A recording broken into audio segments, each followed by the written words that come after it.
अस्सलाम वालेकुम, क्या हाल चाल है आप सबकी। उम्मीद करते हैं खैर खैरियत से होंगे। मैं होम्योपैथी डॉक्टर नौरीन मुमताज़। 20 अक्टूबर को आलमी दिन मनाया जाता है ऑस्टियोपोरोसिस के बारे में। ऑस्टियोपोरोसिस है क्या? ऑस्टियोपोरोसिस जो है वो हड्डियों की एक ऐसी बीमारी जिसके अंदर हड्डियाँ कमज़ोर और भुरभुरी हो जाती है। इतनी ज़्यादा कमज़ोर हो जाती हैं कि अगर उनको झटका लगे या गिर जाएँ तो वो टूट सकती हैं, फ्रैक्चर हो सकता है। और इन फ्रैक्चर के अंदर सबसे ज़्यादा जो फ्रैक्चर पाया जाता है वो हिप बोन्स का होता है। एक सर्वे के मुताबिक इसकी जो रेशियो निकाली जाती है कि पाकिस्तान के अंदर इस टाइम 9.9 मिलियन अफराद को जो है इस बीमारी का ये शिकार हैं, जिसके अंदर से 7.2 मिलियन जो वो फीमेल्स हैं। फीमेल्स के अंदर जी हाँ, इसके फीमेल्स के अंदर इसका रिस्क फैक्टर इस बीमारी का होने का ज़्यादा इम्कान है। ख़ास तौर पर जो 50 से ऊपर की एज की हो चुकी होती हैं उनमें बीमारी का ज़्यादा चांस होता है। वो क्यों होता है कि जैसे ही हमारी मेनोपॉज स्टार्ट होता है, पीरियड्स हमारा जो साइकिल होता है वो बंद हो चुका होता है, तो उसमें एस्ट्रोजन लेवल जो हमारा कम हो जाता है, जिसकी वजह से हमारी बोन्स या हमारी हड्डियाँ कमज़ोर हो जाती हैं। तो मेल के मुकाबले में फ़ीमेल का रेशियो इसके अंदर ज़्यादा है, मगर अबव 70 जो है अब मेल वो इसका भी शिकार हो जाते हैं। इसके अलावा एशियंस इसका ज़्यादा शिकार होते हैं। इसके अलावा फैमिली हिस्ट्री में भी ऐसा पाया जाता है कि जिनके मदर या बड़ी सिस्टर या मतलब फैमिली हिस्ट्री के अंदर कोई बीमारी का शिकार है तो वो लेडीज़ भी इसका जल्द शिकार हो जाती हैं। इसकी मेन कॉजेज़ क्या हैं? मेन कॉजेज़ क्या हैं कि मैं आपको वो मेन कॉजेज़ बताती हूँ। मेन कॉजेज़ के अंदर हमारे जो सेक्स हार्मोन्स हैं उनका कम हो जाना, जैसे मिसाल के तौर पर ऑस्ट्रोजन लेवल जो है वो मेनोपॉज में कम हो जाता है, जिसकी वजह से हड्डियाँ कमज़ोर हो जाती है। इसी तरीके से प्रोस्टेट ग्लैंड का जो कैंसर हो जाता है उसके अंदर टेस्टोस्टेरोन का जो लेवल होता है वो कम हो जाता है। इसी तरीके से ब्रेस्ट कैंसर का जो ट्रीटमेंट होता है या ब्रेस्ट कैंसर हो जाता है उसमें भी ऑस्ट्रोजन लेवल कम हो जाता है, जिसकी वजह से हड्डियाँ जो हैं वो हमारी नाजुक होना शुरू हो जाती हैं। इसके अलावा क्या होता है, थायराइड ग्लैंड का हमारा बढ़ जाना, थायराइड ग्लैंड के जो हार्मोन्स का बढ़ जाना, पैराथायराइड ग्लैंड का, एड्रिनल ग्लैंड का, इन हार्मोन्स की सुपर एक्टिव यानी कि एक्टिव हो जाना, ज़्यादा प्रोड्यूस हो जाना, उसकी वजह से भी ऐसा हो जाता है।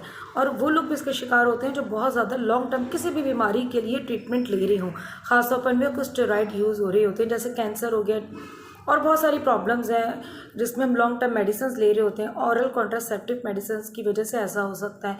इसके अलावा रूमेटॉइड आर्थराइटिस के अंदर ऐसा होता है कि जो हड्डियों की गठियावी दर्द जो होते हैं, जोड़ होते हैं, जोड़ों के इन्फ्लेमेशन, जिसकी वजह से हमारी हड्डियाँ नाजुक हो जाती हैं। कॉजेज जैसे कैल्शियम का इनटेक कम होना, हम लोग रूटीन के अंदर कोई भी चीज़ ऐसे इस्तेमाल नहीं करते, फास्ट फूड हम बहुत ज़्यादा इस्तेमाल करते हैं, कैल्शियम हम कम इस्तेमाल करते हैं, तो उसकी वजह से भी ऐसा हो जाता है। अब इसकी प्रिवेंशन क्या है? प्रिवेंशन में देखिए सबसे पहले क्या है कि हमें अपने लाइफस्टाइल को चेंज करना है। हमें अपने डाइट के अंदर हमें ऐसी डाइट लेनी है कि जो कैल्शियम विटामिन डी से भरपूर हो। हमें रेगुलर बेसिस पर एक्सरसाइजेस करनी है, ठीक है। कैल्शियम एक नॉर्मल बंदा जो नॉर्मल एक हेल्दी लाइफ गुजार रहा है 1000 मिलीग्राम पर डे उसको लेना चाहिए। जैसे ही आपकी एज 50 से अबव हो जाती है आप उसको 1200 मिलीग्राम पर डे पर ले जाएं। इसी तरीके से अगर मर्द हजरात जो हैं 70 से बिलो हैं तो वो भी 1000 मिलीग्राम पर डे लें। इसी तरीके से जैसे जैसे उनकी उम्र बढ़ती है, अबव 70 के हो जाती है, तो वो 1200 को कर दें, 1200 मिलीग्राम पर डे लें। सेम इसी तरीके से अगर आपके पास विटामिन डी है, विटामिन डी भी जो है इसके लिए बहुत अच्छा साबित होता है, तो विटामिन डी के लिए जो है 600 इंटरनेशनल यूनिट जो आते हैं वो पर डे आपको लेना चाहिए। जैसे ही आपकी एज 50 से क्रॉस कर जाती है फीमेल्स की, तो वो 600 से 800 इंटरनेशनल यूनिट पर डे के हिसाब से लेंगे। इसी तरीके से मेल की जब 60-70 से अबव हो जाए तो विटामिन डी की जो मिकदार है वो जो है आप 600 से 800 पर ले जाएं। इसके लिए क्या है कि हमें सूरज की छाएं लेनी चाहिए लाजमी, हमें दूध दही का इस्तेमाल करना चाहिए, ग्रीन वेजिटेबल का इस्तेमाल करना चाहिए, ताकि हम ये आने वाली बीमारियों से बच सकें।